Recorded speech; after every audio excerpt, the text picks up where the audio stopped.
a world where we have everything and it's still not enough, we're often left wondering, is this really it? Deep inside, you know there's more to life. You're ready to leave behind the old push your way through and claim the deeper, more meaningful life that's calling you. That's what we invite you to explore with us. We're your hosts, Stephanie Allen and Maren. And this is the Soulful Leader Podcast. Yay! Hi, welcome to the Soulful Leader Podcast. And today we are talking about an interesting subject, people pleasing. Like, have you ever really wanted to make a difference in someone's life, or you wanted to give them a gift, or you wanted to do something really nice, and you found yourself saying yes to something that you wish you had said no to? And then it's too late because now you're already drowning and your nose is barely above water and you realize you can't swim. Like, that's kind of what people pleasing does. It's it's interesting. It's a nice thought, but not such a helpful behavior. I think it shows up in innocuous ways. What I mean by that is we don't even realize it's happening. It's so embedded in our culture and how we do things and expectations that we don't even realize that that is happening. Like, the expectation is that, yes, somebody will, I should take there's the shoulds, right? The shoulda, woulda, coulda, ought tos that you love to talk about. Mm-hmm. Of like, oh, I should take care of that.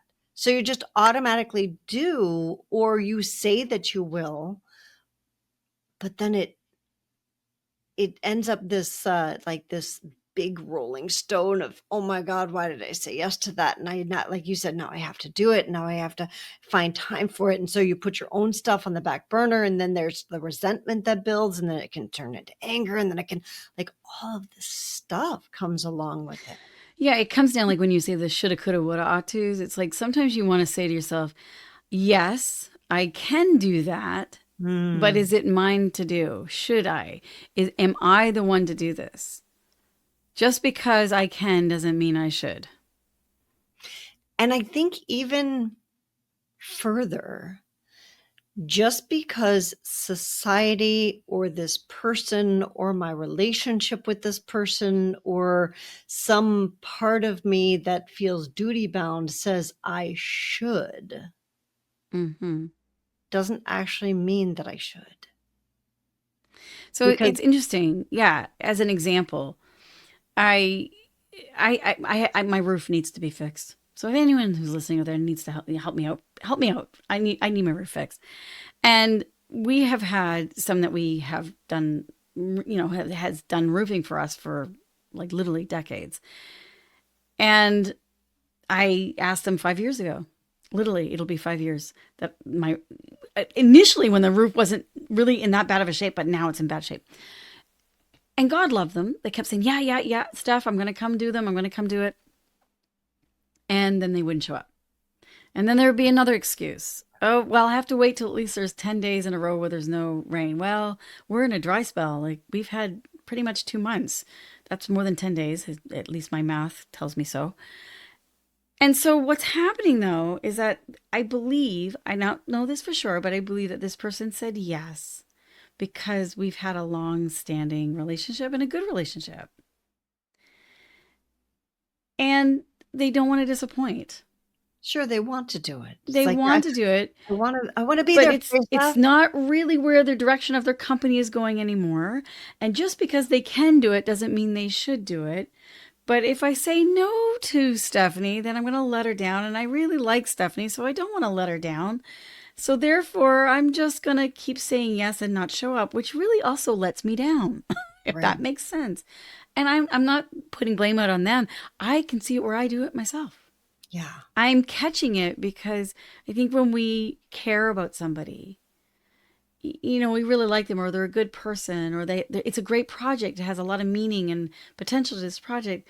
And we get excited about the possibilities, but we go, yeah, just because I can do it, is it really mine to do? And I've said yes many times and then resented it. And I think that's also where procrastination comes from too. Mm. Sometimes procrastination isn't because you're procrastinating. Sometimes it's because it's not yours to do.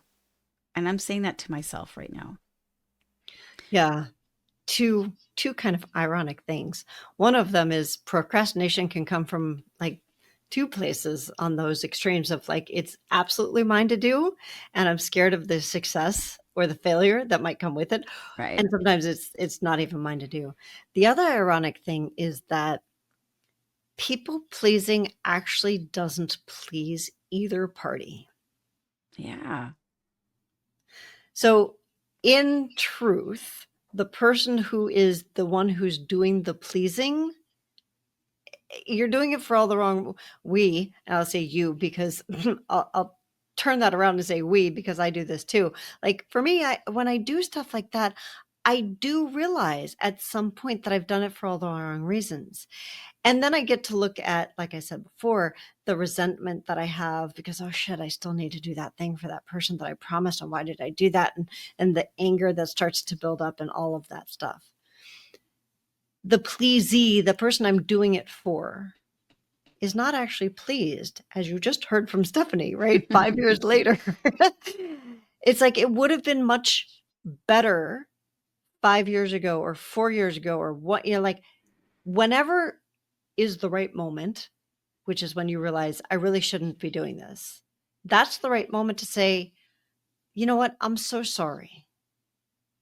I know I said yes, and it's really not something I can do because that's when you set the person free to find out to find the other person that's meant to do that for them. Mm-hmm. You know? Yeah. I, And this can be so true even in just like relationships. I think Mm. there's people that stay in relationships. I've been in that situation on both ends where you stay in a relationship too long, Yeah. not because it's the right relationship for you or for them, but because they're such a good person, you don't want to hurt them. And you question your own sanity to say, well, what's wrong with me? Why don't I like this person? Why am I not in love with them or whatever? But we just say, well, I'll just keep working on it. I'll just keep working on it. And we just stay instead of saying, wait a minute, let's have a conversation. I mean, I've been on both sides of that situation. Mm. One, being in love with somebody and them really coming to a realization that after a few years going, we're not a good fit, which I'm pretty sure the person probably knew we weren't a good fit, probably within the first month or two of us even dating. Because I've been on that other end too, where I've stayed too long because I've doubted myself. Like I thought there was something wrong with me. Maybe I'm, in self-sabotage or something like that. And so when I say this, reason I'm saying this is that as long as we don't know ourselves, Yeah. and I don't mean concretely, like I'm this type of personality, I'm black and I'm white or this or that, it doesn't matter. That's not what I'm saying. Is like when we haven't got a practice to discover what is going on internally, then we will literally stay in a cloud of people pleasing and self doubt and lack of confidence and lack of motivation. And we'll call it procrastination. We'll call it depression. We'll call it anxiety. We'll call it all kinds of things. And when you start to move on that path of like, who am I? What what are my gifts and strengths? What is my life's unfolding purpose really meant to offer? And I'm saying this because I'm in a state of my life right now where I'm losing a lot of people. They're transitioning through death. And I'm reading their obituaries and I'm like, wow, is that what it comes to? Like at the end of our lives, we're just kind of summed up to a couple paragraphs? Mm. And if that's true, how does one want to be remembered? How does one want to be, how are you going to give your gifts and strength? What are your gifts and strength? Do you know? And it's just something that's really been percolating in my heart and soul lately, and noticing where I recognize people pleasing in other people and I don't call it. And when I don't call it on myself too.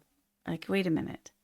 I think that I'm so glad you brought that up because I think it's hard to call somebody on their people pleasing. I had a woman that I worked with, and she wanted to work with us because she really loved what we were doing. And so it became a conversation. The conversation was, she asked, well, what is it that you need done?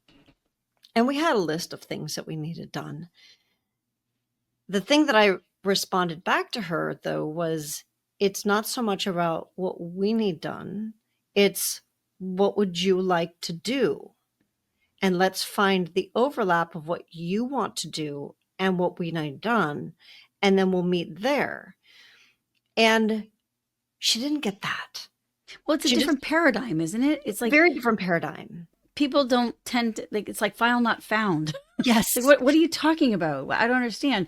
What you asked me, you're hiring me for a job and you're giving me a list of things that need to be done. And now you're telling me I can do whatever I want. Like, that's sometimes how it goes. Right. Instead of saying, hey, we recognize you have some gifts and strengths. You really like what we're about. Where can you apply your gifts and strengths to bring us to a whole new place that we might not even know we can go? And that's a different paradigm. That is. And that's the leadership paradigm that we work with. Is the whole reason that we're talking about people pleasing is because, in order to, as I mentioned, right, people pleasing doesn't please either party. So both parties get let down. So why do we even call it people pleasing, right? It's not pleasant. It doesn't. Yeah. It's actually relationship destroying. It is. It's very much destructive. So the way that Stephanie and I work is that we do it from a different paradigm. We're like, who are you? So the antidote to people pleasing is knowing yourself.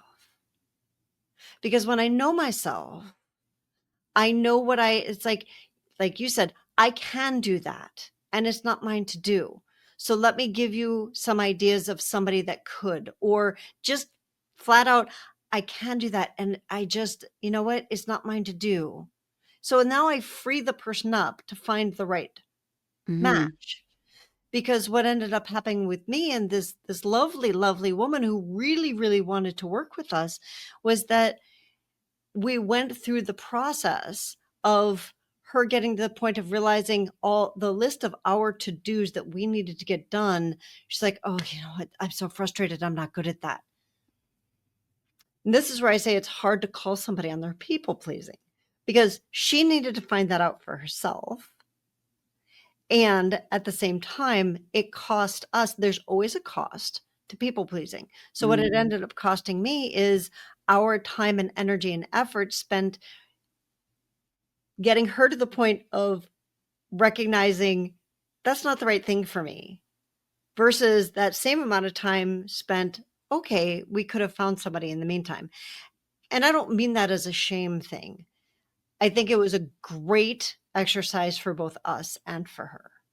And I learned a lot in that process. I do also think that, like, yeah, there is this hard, it is hard to call somebody on their people pleasing, because they have to, that recognition has to come from within them. It is about, I don't know if it's the only antidote for people pleasing. There are probably others. And one of the most powerful and clear ones is, I know myself. When I know myself, and I, like you said, not from the concrete place of like, well, here's what I like. From that ongoing, like, discovery place, that, we talk about inner mastery, from that inner mastery place. When I know myself, I can say clear no's. So maybe one of the things we can look at is that when someone asks you to do something for them, to take a pause, to really take a pause and ask yourself, where is your response coming from? Is it coming from a place because you love and you want to please them? That's okay. But ask another question. Is this really yours to do? Or can you guide them to someone else who could actually do the job better and more beautifully? That's about surrendering one's ego. I think there's also a third question of, like you said, is if you're doing it because you love this person, or you really believe in what they're doing. If you imagine yourself doing that work in 3 months, in 6 months, in addition to what you're already committed to or what you really want to be doing, does it feel heavy, or does it feel like, That's yeah, great. That's I'm great. aligned, like I'm totally aligned, that's what I want to be doing, in which case I'm going to need to offload some of these other things. Okay, and then I even have a fourth one, because Oh, you might even say, look, I'm not sure, because how many of us really know? We right. don't know how it's going to unfold either. It's like, I'm really not sure if I'm the right person to do this. Would you be willing if I tried it out for a month, or, a time limit or whatever, and if it works for you, great. If it doesn't, great. Move on. It's okay. And if it doesn't work for me, we're okay. Like, we can reassess in a month's time. It's kind of like that trial I love error, because sometimes we don't know we like something until we try it. And then we're like, who knew that I had this gift in me? Or who knew that I actually really enjoy this? You could be surprised. I think if we had approached, for me, like me and this woman that we're working together, if we had approached it from that place, it would have been less frustrating for both of us, rather than, yes, you're the person, and like crunch, crunch, crunch, right? I love that. Like, if you're not sure, Mm-hmm. it's okay to not be sure. That's another thing in our culture. Maybe we need to do a podcast on that too. It's okay to be unsure, Yeah, to not right? know, To not know. You know to what? be in the unknown. I don't know. Would you mind my playing with that and experimenting, or do you need somebody like tomorrow? If you need somebody tomorrow, maybe finding somebody else would be great. If you can play with it and you've got the time, I would love to try that out. Right? I think that's a Yeah. phenomenal fourth question. I know we could probably come up with a few more. But what I guess I'm putting it out to those who are listening is like, do you recognize when you're people pleasing and then Mm, you regretfully say, oh, what did I say yes for? Or you begrudgingly go, oh, I have to go and do this, or I have to, to really look at that. And if you can to look at yourself with love and kindness, because we all, that's a discovery process. Congratulations. You're discovering who you are and who you're not. And also to asking like where it's coming from. Like, do I say yes because it's just, I want to be close to this person, or I want to feel like I'm loved, or that I'm valued? Or is it really coming from a place that, hey, this is really effortless for me? I can totally do this, and I love this, and I would totally make a difference, just yeah. to have that space for yourself to do inquiry. And I think that goes back to your first, like the first thing to do is pause. Yeah. Like, don't automatically agree. Put a pin in it. Say, hey, could I get back to you about that? And really breathe with it and come up with, there are alternatives to yes and no. Oh, imagine that. There you go. I like it. Yeah. And I just want to add one last thing is, if you're in a situation where you've already agreed to something and it's weighing you down, Have a know that, conversation. yeah. I just Set yourself free or set them free. Have a conversation. I read I think it's a Taoist saying about the best time to plant a tree is 20 years ago and the second best time is today. Same thing. The best time to have not people pleased is when it was first asked, and the second best time is today. So have Mm-hmm. the conversation. So cool. I love this one, and I hope you guys did too. If you're interested, you can find us on our Facebook group, or our LinkedIn group, both at the Soulful Leaders. We're on YouTube at the Soulful Leaders, and our podcast comes out every other week. You can usually get a blog post from us on those intervening weeks at thesoulfulleaderpodcast.com. So join our email list, and we'll see you in 2 weeks on the Soulful Leader Podcast.